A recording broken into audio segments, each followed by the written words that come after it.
Hi friends, welcome back to Sakhi. Anandi తన project వర్క్ని కాంపిటీషన్లో సబ్మిట్ చేయడానికి వస్తూ ఉంటే రౌడీల చేత ఆనందిని కిడ్నాప్ చేయిస్తుంది ఊర్వశి. ఆనంది కోసం ఆదిత్య ఫ్యామిలీ ఎదురుచూస్తూ ఉంటుంది కాంపిటీషన్ హాల్లో. ఇంక రౌడీలు ఆనందిని చైర్లో కట్టేసి ఉంటారు.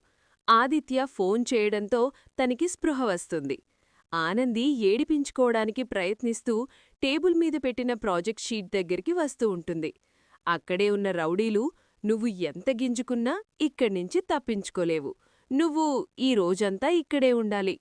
రేయ్, ఏంట్రా ఈ అమ్మాయి ఇంతలాగించుకుంటుంది?" అంటాడు ఒక రౌడీ. "దాని గురించేనేమో" అంటాడు ఇంకొక రౌడీ. "అవునా? దాంట్లో ఏమున్నాయో చూద్దాం" అంటూ చూస్తాడు ఆ డిజైన్స్ని. చూసి, "ఏవో డిజైన్సున్నాయిరా" అంటాడు.